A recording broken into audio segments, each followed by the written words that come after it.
us on air and online at onespotmedia.com. I'm Janella Precious. Also this evening, vendors in Coronation Market in downtown Kingston complained that frequent power cuts causing them to lose business. Kingston Mayor says work is progressing on a section of the Papine Market damaged by fire, and entertainer Mavado still wanted for questioning, while another man arrested for violence in Cassava Peace. There's also Saturday sports special, sports commentary and weather in this newscast, so stay tuned. The news in detail after this break. Welcome back and a special welcome to our viewers on onespotmedia.com. The Health Ministry's move to create more health centers to ease the burden on public hospitals in Clarendon is causing a strain. At Thursday's Municipal Corporation meeting, Medical Health Officer Dr. Kimberly Scarlett Campbell explained why. TVJ's Krista Campbell reports. More health centers, but not enough staff. Medical Health Officer for Clarendon, Dr. Kimberly Scarlett Campbell, told councillors that nurses and doctors are in short supply in the parish. Bunkersville Health Centre is scheduled to be open on June 24, 2018. But the biggest challenge we're having in Clarendon is shortage of doctors. Our doctor is very, very low. I mean, right now our doctors are being stretched all over the parish, and it's very difficult for us to maintain coverage. 4 Cuban doctors are to arrive in Clarendon in July, and Dr. Scarlett Campbell says that should help. But she notes there's still a problem. James Hill and Franklin should have a full-time doctor Monday to Friday. Because of our shortage, we have to be having like 2 days per week or 1 day per week, and that's not sufficient. So even though we are getting these 4 Cubans, we still need about 10 more doctors, to be honest, to really fill the gap. In the meantime, she explains the plans already being made for the placement of 2 of the Cuban doctors. But what we wanted to do was to offer curative service out of Lionel Town Health Centre. Right now, Lionel Town Hospital is being overwhelmed by non-urgent cases. So we are thinking about placing one of the Cuban doctors at Lionel Town Health Centre. We're also thinking about placing one at Chapeltown Health Centre to try to boost the service in Chapeltown. Krista Campbell, TVJ News. Vendors at Coronation Market in downtown Kingston are upset that frequent power cuts are causing them to lose money. They're calling for the Kingston and St. Andrew Municipal Corporation to rectify the issue. TVJ Shamela Mitchell reports. It's Saturday afternoon at Coronation Market in downtown Kingston. Business happening, but there's a problem. They call over there, so open land. All over this side, no light over this side. Left and right, no light.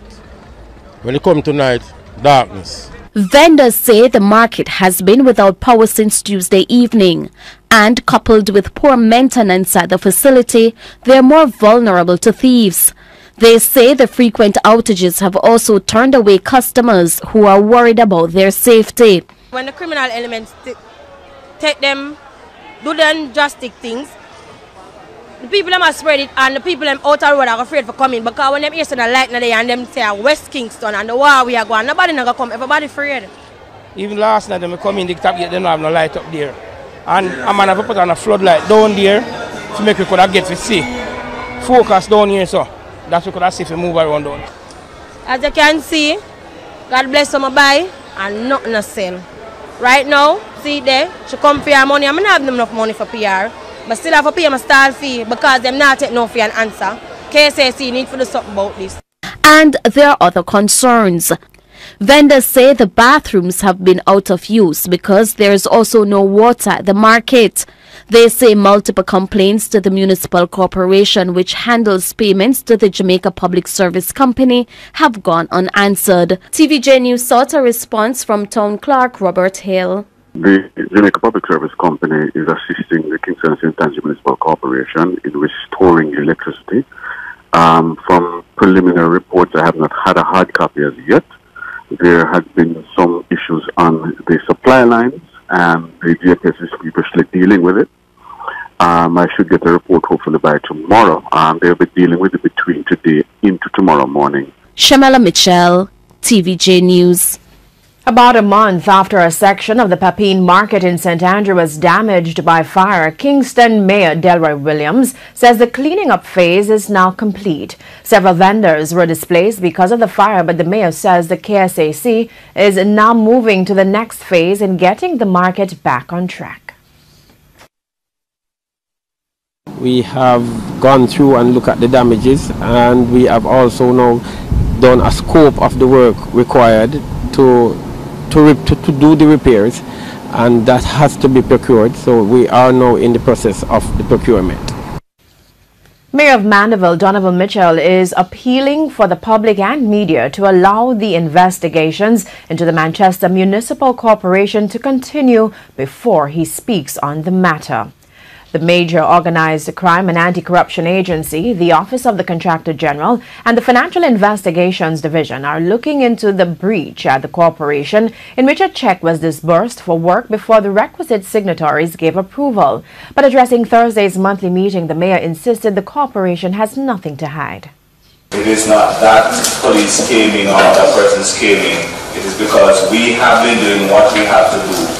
We believe in probity. We believe that we have a fiduciary responsibility as a corporation for the funds that we receive here. And let the record show that it was the Manchester Municipal Corporation, then the Manchester Parish Council, that first brought our budget to the people of this country. Other corporations followed thereafter. We have nothing here to hide, but I ask that we allow the investigations to continue. Meanwhile, Councillor for the Mile Gully Division, Rowan Kennedy, was elected the new Deputy Mayor of Mandeville at Thursday's meeting. He replaces Councillor for the Spur Tree Division, Irvin Facey, who recently took a leave for health reasons and to facilitate the investigation at the Manchester Municipal Corporation. And the Manchester Police are expressing concern about the increase in the number of reported violent incidents involving persons said to be mentally ill. Head of the Manchester Police, Superintendent Wayne Cameron, raised the issue at the latest municipal meeting. Every day the police is called to a scene or two, and nights as well, where mentally challenged people said to be who are mentally unstable, creating disturbance of all sorts. The one who chopped the policeman, Corporal Booth in Christiana, is also said to be mentally challenged. He remains in hospital under police guard. He has been charged, but he has not faced the court physically as yet. He says the police need more help from agencies trained to deal with mentally ill persons. From time to time, you see them walking around with machetes as well. You know, the dry fears in residents and shoppers. So it does require some intervention. Meanwhile, Superintendent Cameron is urging the public to help the police find Howard Munro, the mentally ill man accused of fatally chopping a physically challenged man in Warwick, South Manchester on June 1. Mr. Munro has been on the run since he was accused, forcing open the door of 30-year-old Hainsworth Porter's home and chopping him to death. Another man was also reportedly injured in the attack.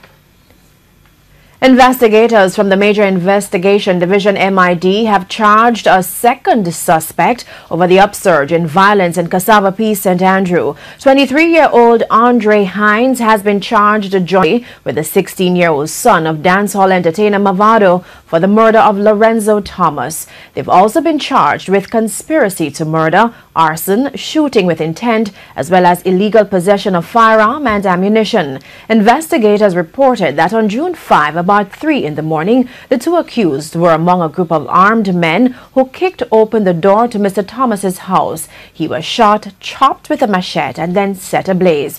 The two are booked to appear in court on Monday. Meanwhile, the MID says Mavado is still being sought for questioning. He is still overseas, but his attorneys are reportedly making arrangements for his return.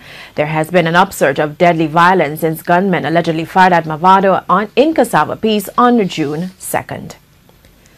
The head of the Clarendon Police has asked the Health Ministry to help the police identify the reasons behind what she deems a difference in attitudes between residents in the northern parts of the parish and those in central and southern Clarendon. Superintendent Vendalyn Cameron Powell was addressing the latest municipal corporation meeting.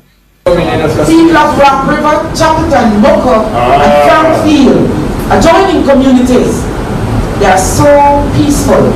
Your research questions Miguel and assist us in understanding what's different with the people in northern Florida from those who are residing in central Florida and south Florida. Meanwhile, she says the police have had to call in parents to try to find out the root cause of some of the crime problems in the parish. Why is it that a woman with 10 sons has produced 7 criminal gunmen? Why is it that a woman with 7 sons, in the process of burying the last one, they have all been killed, either by battles with security force or with other criminals? More questions from Minister of Local Government Desmond McKenzie to the Jamaica Public Service, JPS, about the quality of service the government is paying for, with at least 32% of utility poles across the island not functioning. TVJ's Kalisha Williams reports. The question of working street lights still a hot issue at the local government level, even as the government continues to settle its estimated $7 billion streetlight debt to the Jamaica Public Service, JPS. At Thursday's meeting of the St. Catherine Municipal Corporation, the Minister, Desmond McKenzie, again questioned the quality of service the government is paying for. There are many communities across this country that have a light post with lamp on it, but never work. He again referred to the 2017 survey on the number of working streetlights across the island. A glimpse of the survey that was done tells us that about 32% of the information captured suggests that of the number that was submitted, that we have now been dissecting, that about 32% of the lights across the country is not working. Based on the findings, he says the government is better able to get some clarification from the JPS about its streetlight debt.